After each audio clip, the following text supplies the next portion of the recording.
my fellow YouTubers, how are you today? And today I will be reviewing Beauty and the Beast 2017. Oh yeah! Now this film is a remake of the original animated film made by Disney back in the late 1900s. And oh, this live action remake was brilliant.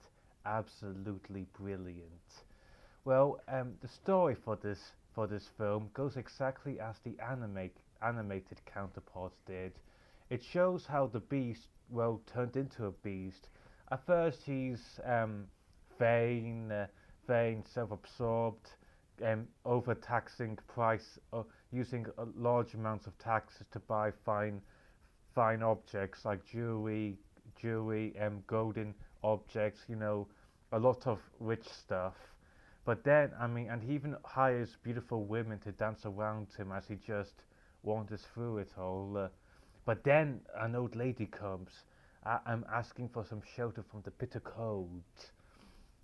And the beast, not just the prince, I mean, just completely disgusted by her old look, sends her away. But the old lady warns him not to be deceived by appearances, because beauty is within. But the prince, still disgusted by her appearance, orders her still to go. And then she's revealed to be a beautiful enchantress. And then she places a curse on the castle, turning the prince into a beast and all his servants into objects, and causing the castle to become dismal and decaying, along with this strange snowstorm, winter weather surrounding it. And then we go to this nice little village where we find out that Belle, a young lady who wants more out of life because the town thinks she's a bit cuckoo because of her education. However, in reality, she's actually a very smart and bright girl who just wants to read books and have adventures. And she just lives with her father, and like any time on her birthday, she asks her father to get her a rose. And as her father goes to get the rose, he accidentally goes to the beast's castle and is captured by him and sent to prison. There, Belle comes to the castle and makes a plea with the beast to swap places with him. And the beast agrees with some very good added dialogue that the original animated film didn't have. And there later, at first she's terrified of him being trapped and everything, but then they later found out they have a lot in common, such as missing parents. Like, ever wondered where Belle's mother was? Apparently, she was killed by the plague. Apparently, the beast's mother died when he was a child, and his father was a stuck-up prick just like he was, and made him a stuck-up like prick that he grew up to be. We also learned that there is someone else looking for Belle's affections. Gaston, a war veteran who actually I think misses the war, since he talks about making widows, killing people, an absolute war nut. How he wants to get Belle's hand and uses a nice words to sway people to join his side. And later, well, to be honest, this film goes exactly how the animated film went, but let's talk about the good points. For starters, like I said, we see the beast's origins as a prince. Like, we can understand his selfishness and his vanity, why he was exactly like that. I mean, you can see he's quite pompous and actually has no care for people underprivileged or who doesn't look beautiful just like he does. You can tell he's very vain, and also what I liked about was the reason why the village didn't know about the castle. It turns out the enchantress put an amnesia spell all around the castle, meaning that no one remembered them. Like, everyone forgot about that. That was because of the spell. I mean, when I was a kid watching the animated film, I wondered, the castle's exactly next door to the town, and yet they never knew of its existence. It makes so much sense now. They forgot because of the spell. Oh, that's clever. Also, we learn about the missing parents. Apparently Belle's mother again was killed by the plague, and that actually hit home because it turns out in this film the Beast had another magical item, this magical book that takes him and that can take anyone they anywhere they decide, like this kind of imaginary world. There we learn the fate of Belle's mother, that again she died from the plague. Uh, we also learned the core of the beast's selfishness, that he actually had a bad dad, and in some ways he blamed his dad for the transformation, thinking, if you've made me feel better, I could have been a better person. I know he doesn't say that aloud, but Mrs. Potts pretty much says that. And when you come into his room for the first time, you see a portrait of his entire family, and seeing his father has a bit of scratches on it. And I thought that was deep. It made sense. I mean, yeah, his father must have been not a nice person. Um, also, it turns out that the spell was a bit more dark in this film, because we learned that about the servant's fate. I mean, while the beast would still remain a beast if the last petal fell down, we learned the servants would have become full objects, like lifeless objects. Cogsworth would be a clock. Lumiere would be a candle would be a candlestick. I mean, Mrs. Potts would just have been a teapot. Like, they would have lost all life and become animate, emotionless objects, unfeeling and everything. I mean, even Lumiere admitted he doesn't have taste buds anymore. And the castle, every time a rose falls, the castle just slowly dissolves a piece. And that was, chilling when I saw that. Very dark. Uh, so let's talk about the characters. What I liked about this film is that it gave a bit more depth to the characters. Like, I mean, Emma Watson, oh my god, she was brilliant as Belle. Absolutely wonderful. I loved her as Belle. In fact, I think she's better than the animated Belle. I mean, she had a good singing voice. I liked her scenes, especially the ones where she was teaching the young girl how to read, and the beast, and her chemistry with the beast.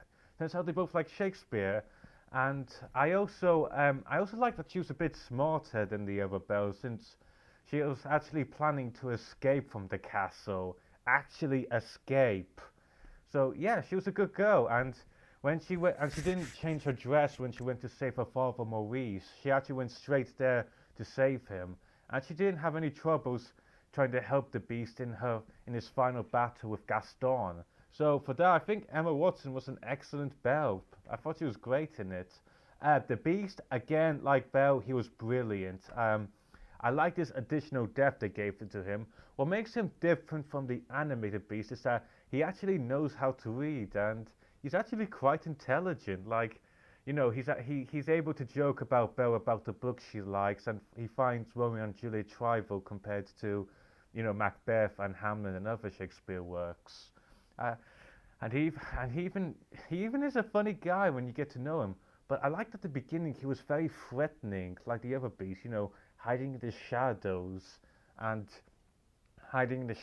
and not coming out in light. I found him very threatening, along with his temper. Oh, he was dark, a cool character, I thought. I also liked his chemistry with Belle, that they were able to talk about books, and he wasn't scared about asking if she loved him or not. I felt that very human. That was a very incredible scene at the balcony where they talked about their feelings about one another. That was done so well, like an actual adult talk. That was brilliant.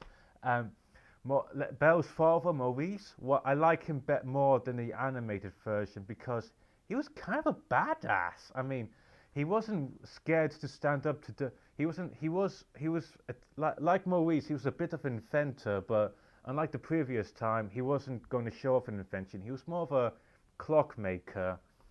Yeah, I think that was the right term. But you could see this kind of sadness in him, that he's still grieving for his wife. Well, I thought that was a good scene with him. What I liked about him was that like I said, he was a badass. I mean, when Gaston admitted that he just wants to help Maurice find Belle so he could just marry her, and and Maurice said, you're not marrying my daughter. I'll never give you my consent. And even goes and tries to slap him. of course he fails, but still, damn, that's a cool character, and he did feel like a genuine father. I thought that was good work, Disney. You really made this character brilliant. I also Gaston. Oh, dude, I think he was more threatening than the animated one. I mean, he's exactly like the animated one. He's vain, self-absorbed. He thinks he's top of the world. But what adds to his character is that he's also a bit he's a bit unstable. He's mentally not right in the head. I mean, LeFou, his assistant friend, has to pretty much calm him down just to make him a bit less out of character. And he does have times when he's just going to beat someone up. I thought, oh, this guy is really a nut job, and again, he is selfish and willing to kill what he wants. He's a good character, and he was an excellent villain in this due to his unstability. The actor was good, and I thought he was a good villain. Uh, I also liked I also liked the servants. Of course, they're brilliant. The actors they got for the servants was very well done. Ian McKellen as Cogsworth, um, Emma Thompson as Mrs. Pops. Oh, brilliant! They even added some new characters such as the wardrobe's husband, who was a piano. That was actually cool. I like the music they made together. Um, I also liked LeFou's character, that he's a bit of a more redeemable character, realizing the rights and wrongs, and even converting to the good side later. It was done well, and you could see the hurt he felt when Gaston betrayed him. I mean, you don't like it when your friend just leaves you alone. It is heartbreaking. Okay. Um, so the characters were excellent. My bad points, I felt the Beast and Gaston's fight could have been a bit longer. They didn't really do much fighting. I mean, Gaston just got a gun and just shot him most of the time, and Beast just climbed through different roofs. I felt that could have been done a bit better since in the animated version, I thought it was one of the coolest scenes in the film where the Beast and Gaston had their fight. That's a cool scene. I love that rooftop fight. But other than that, I really loved the music. It's exactly like the animated film where they've reused the music in that. But what makes this film better is that they've also added some additional songs like the Beast remembering his childhood and his childhood form singing, along with Belle and the servants singing with that child, remembering the good times and when life was just better. Um, I also liked the scene where Belle left the castle and the Beast just went into his depression stage, but he sung a song knowing that he may have freed her, but she's always going to be a part of his heart. Oh, that shows that he really does love her. So, all in all, Beauty and the Beast 2017, you did a great job. Actors were brilliant, singing was brilliant, everything was brilliant of this film. I would highly recommend it to any fan who loves Disney. This was a great film, and I hope you all have a great day with the people you love. Peace out.